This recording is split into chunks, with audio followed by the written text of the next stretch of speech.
Olá pessoal, tudo bem? Meu nome é Paulo César, PC, professor de Geografia. Você sabe o que é vulcanismo? Conhece as principais características de um abalo sísmico? Então, vamos à aula! O vulcanismo é a atividade pela qual o material magmático ele é lançado até a superfície.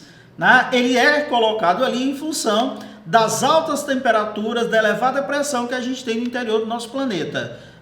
Nós sabemos que os chamados agentes internos do relevo, tectonismo, vulcanismo e abalos sísmicos, eles resultam da energia proveniente do interior da Terra. O vulcão é essa abertura, ou fenda na crosta terrestre através do qual saem os materiais como lavas, como cinzas, gases e rochas. Tá? É necessário você compreender que nem sempre o vulcanismo ele adquire a forma de montanha. Então essa ideia que nós temos do vulcanismo adquirir essa forma de montanha, como está sendo mostrado aqui, nem sempre isso aí vai acontecer, tudo bem? Então o que é o vulcanismo? É a atividade pela qual o material magmático ele é lançado até a superfície. Bem, quais são os elementos que nós temos em um vulcão? Aqui nós temos a chamada reserva ou câmara magmática. Essa reserva ou câmara magmática é o local onde estão armazenados os materiais que vão chegar até a superfície. Aqui nós temos o duto ou chaminé, aqui nós temos a cratera, aqui nós temos o cone ou edifício vulcânico. Então, lembrando mais uma vez que nem toda atividade vulcânica ela vai adquirir essa forma, vai adquirir esse formato de cone, de edifício vulcânico. E também lembrar que a atividade vulcânica, quando eu comparo, por exemplo, com o tectonismo, ela origina formas de relevo com uma velocidade muito maior. Enquanto o movimento tectônico ele vai levar milhões de anos para criar uma estrutura com 3.000, 4.000 ou 5.000 metros, uma atividade vulcânica pode, em questão de alguns anos, criar um edifício vulcânico aí com, por exemplo, 2.000 ou mais metros de altitude. Tudo bem? Isso tudo vai depender da quantidade de material que está sendo eliminado. Bem, eu tenho aqui nessa imagem, olha só que imagem interessante, que imagem legal. Eu tenho o processo de surgimento de um vulcão, a formação de um vulcão. Aqui nós temos o magma. Esse magma, ele pressiona a crosta e consegue chegar até a superfície. E aqui começa a aparecer a atividade vulcânica. O material que está aqui é a lava. Cuidado para não confundir lava com magma. O que é o magma? É o material que está presente no interior da crosta. É o material que está presente no interior da Terra. E aqui eu tenho a lava, que é o magma, sem esses gases. Aqui nós temos intensificação da saída de lava e aqui a formação de um cone vulcânico, mais uma vez lembrando que nem toda atividade vulcânica é necessária a formação desse cone, desse edifício. Observe nesse mapa que eu tenho a localização das principais zonas vulcânicas do planeta. Um fato importante você deve observar que 80% de toda a atividade vulcânica do planeta, ela se encontra numa região denominada de Círculo do Fogo do Oceano Pacífico. Então, onde é que eu tenho uma atividade vulcânica? Predominantemente em borda de placa tectônica. PC, você disse predominantemente. Então, existe atividade vulcânica que não ocorre em borda? Existe. Aquela atividade vulcânica que não ocorre em borda de placa tectônica, nós denominamos de hotspot. Então, o hotspot, atividade vulcânica em centro de placa, é uma atividade mais rara, mas ocorre. Então, por exemplo, quando eu pergunto por que o Brasil não tem vulcanismo ativo e alguém diz, porque o Brasil está localizado em centro de placa, a resposta ela está parcialmente correta. Então ela não está correta totalmente, por quê? Porque eu tenho uma atividade vulcânica em centro de placa. Então, PC, qual seria a explicação para o fato do Brasil não ter vulcanismo ativo? Bem, o Brasil não tem vulcanismo ativo porque a litosfera onde está o Brasil está completamente cicatrizada. É diferente dessa imagem aqui, Observe nessa imagem que nós podemos ver nessa imagem uma atividade vulcânica em centro de placa. Normalmente essa atividade vulcânica em centro de placa, em regiões oceânicas, ela não costuma ser explosiva.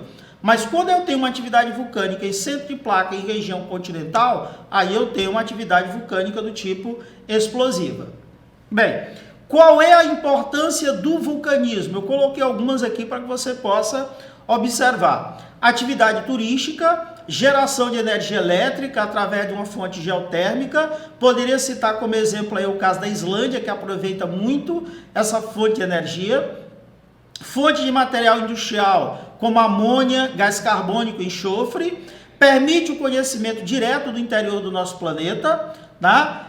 Direto do material ígneo, né? Então eu tenho um conhecimento direto do material ígneo. Por quê? Porque aí seria uma forma de conhecimento indireto do interior da Terra. Lembra que a maior parte das informações que nós temos sobre o interior do nosso planeta, elas são obtidas de forma indireta. E a decomposição das rochas basálticas, elas terminam originando, né, um solo de grande fertilidade natural, que é chamado de terra roxa. Observe aqui a terra roxa, que pega ali a região do Paraná, estado de São Paulo e uma parte também do Mato Grosso do Sul. Bem, então vulcanismo no Brasil.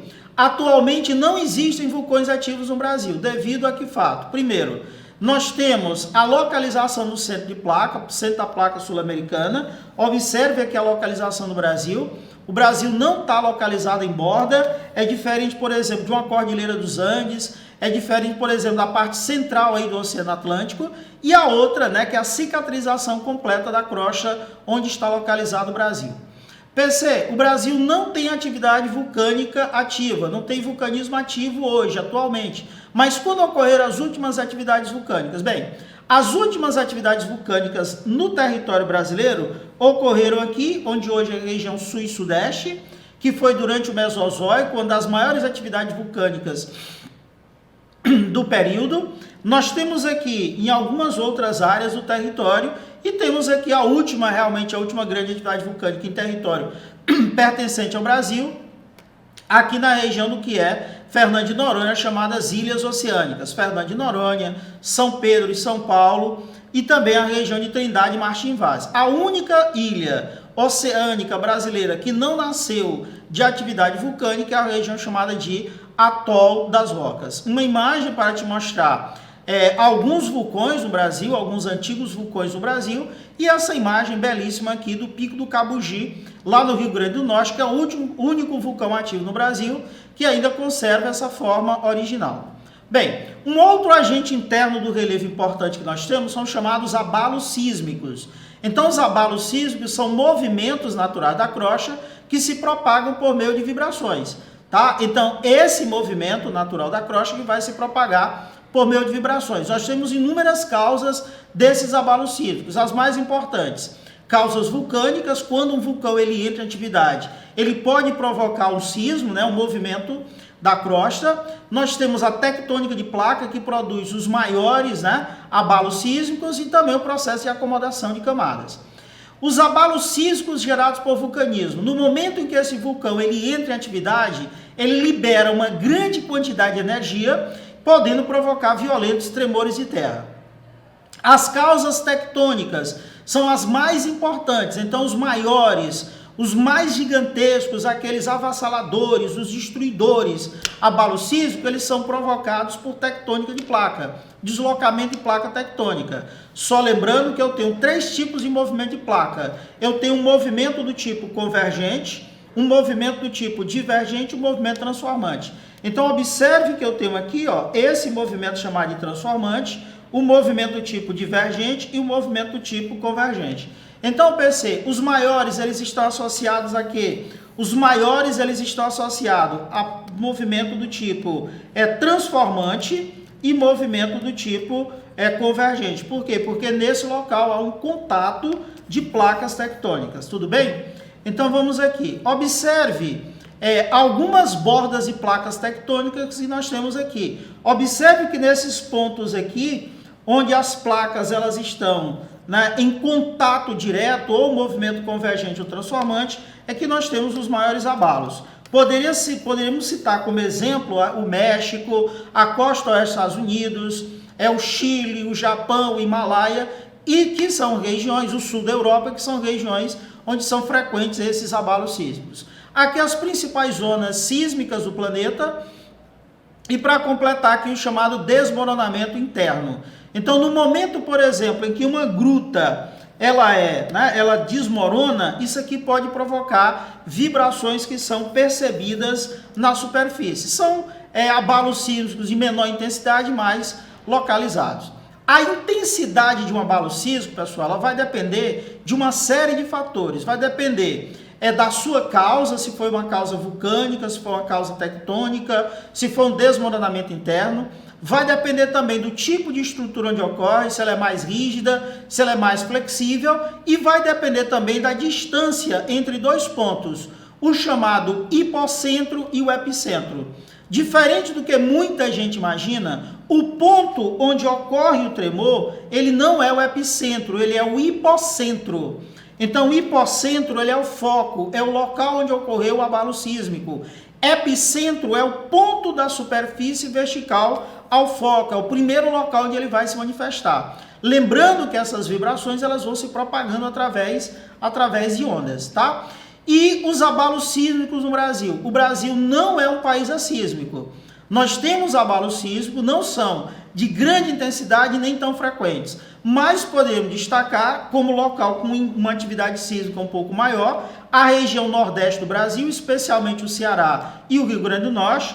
Poderemos destacar os tremores de terra que ocorrem no estado do Acre, que são resultantes ou são reflexos dos tremores que ocorrem na região andina e também aqui essa região do Mato Grosso e do estado de Minas Gerais. Agora, é visível nesse mapa que uma atividade sísmica um pouco mais intensa é aqui na região do estado do Rio Grande do Norte e também do estado do Ceará. Então, esses pequenos tremores que ocorrem no Brasil, eles são causados por forças denominadas forças intraplacas, né? Intraplacas, então são tremores de menor intensidade, normalmente associados a falhas e também a acomodação de camadas. Tudo bem? Então, pessoal, chegamos ao final de mais uma aula. Espero que ela tenha sido boa, espero que ela tenha sido proveitosa. Um grande abraço, pessoal. Tchau!